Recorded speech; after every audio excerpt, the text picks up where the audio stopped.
So like Machine Gun Kelly and his record label are at it again, bro. They're just like out here stealing grassroots movements for themselves just to bolster their own clout. It's absolutely wild. So today I gotta talk about the Machine Gun Kelly All-American Rejects situation. My name is Dan Frampton. This is Punk News Now. Likes and subs. Let's go, dog.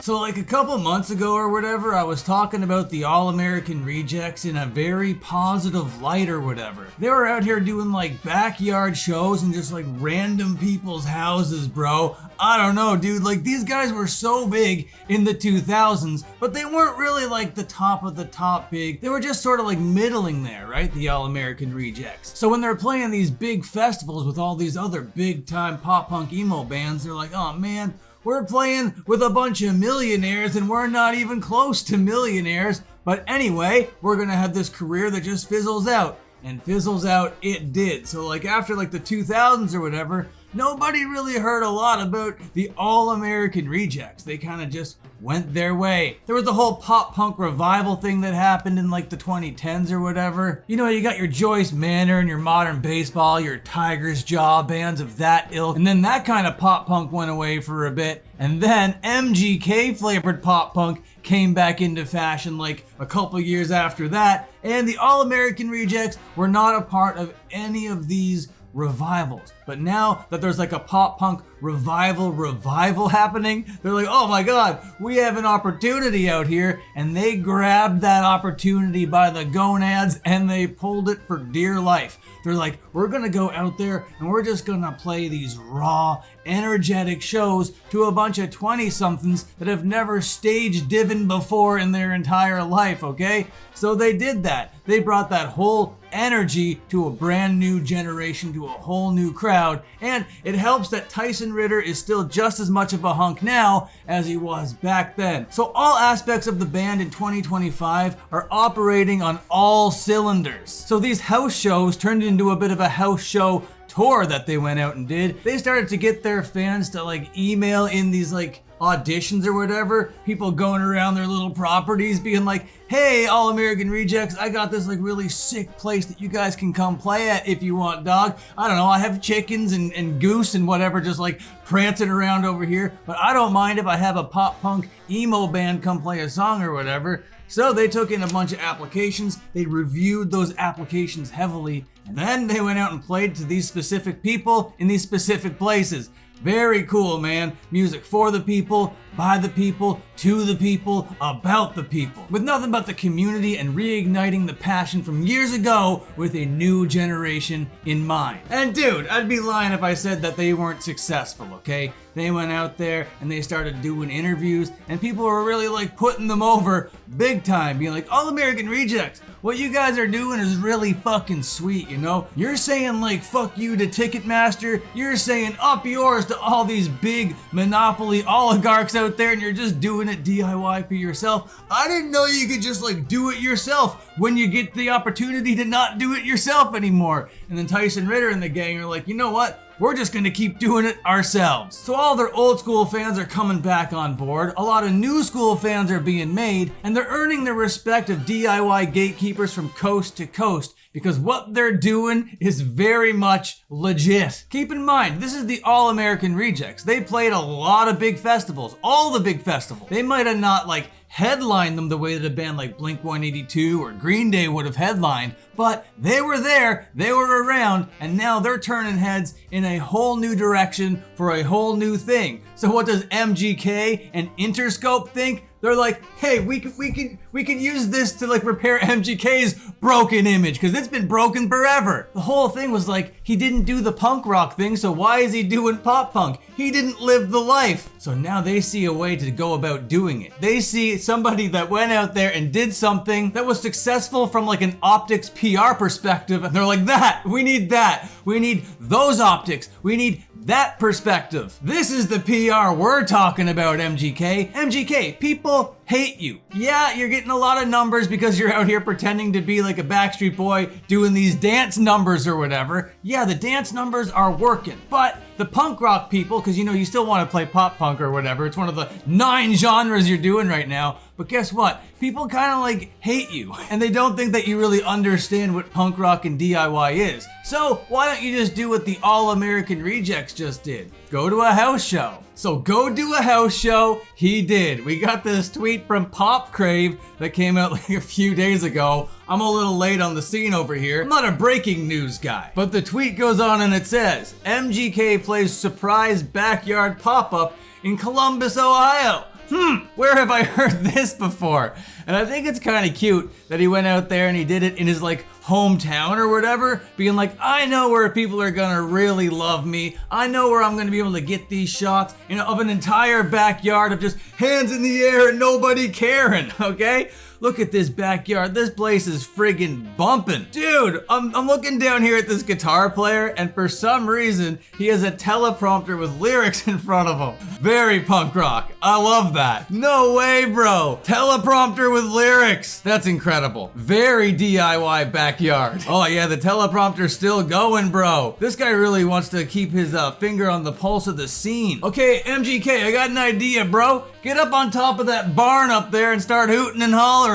People are gonna really like that. That's gonna make you look really cool and really like approachable and really respectable and like relatable and stuff. Yes, this is the shot that we need. Look at all these people. How is the internet gonna have haters when it's clear that you have all these adoring fans out here? Well, it's easy. It's because you stole something that was a proven success for another band for a whole different reason. You're MGK. You have a completely different like career trajectory than that of All American Rejects. You got kicked out of hip hop. You got kicked out of pop punk. Now you're trying pop and you're trying to do it all at the same time now. And you got all these like Hollywood friends. You got all these businesses on the go, like you're selling coffee, you got these cafes, you're acting in movies. And sure, there are people that enjoy your music. I have no idea how. If you enjoy it, that's fine. I'm not here to shame you for enjoying music. Up the enjoyment. Enjoyment is very much celebrated around here. Just when I listen to MGK, I'm just like, how can anybody possibly like this? So if you're an MGK fan, I don't want to like rile you up or whatever. I just want you to tell me what you see in him. I just want you to like try to summarize it in like a succinct sentence or two,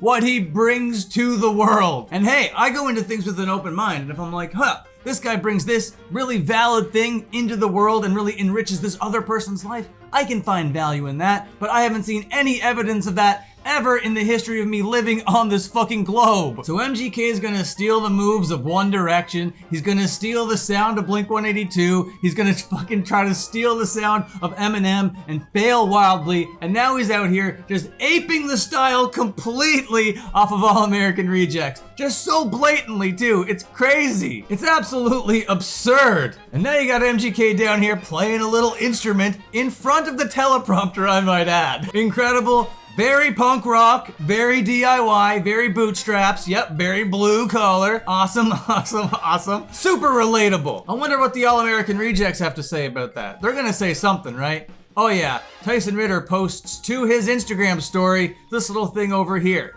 He takes like a screenshot of that Pop Crave tweet, and underneath it he writes, when you start a revolution and major labels want to cop it. That's right. He's not directing his hate toward MGK. That's my job. My job is to direct the hate towards MGK, because MGK has done nothing original in his life and has given his soul to the record labels. He's just a puppet out here. I know MGK does not have any of like autonomy over his own decisions or whatever, but I'm still gonna direct a lot of my ire towards him because he has been an empty vessel for so long, and his creative output has been damaging to the world. My personal opinion, of course. But Tyson Ritter, with his amazing mustache, looking awesome as fuck, in his baseball outfit, rocking the red and white, I might add. Looking very, very good. What can I say? It's a hell of a color combination. I know I'm giving like waiter right now, but I don't care. I think it looks sick. Tyson did go on to clarify who he is criticizing, and he wants to make it clear that it is not MGK. I couldn't find the original video, so I had to go in to another creator's video. What's his name? Common Revolt. Shout out Common Revolt. Tyson Ritter, roll it.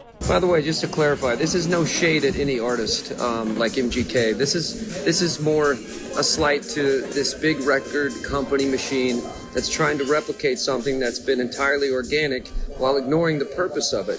which isn't to sell music.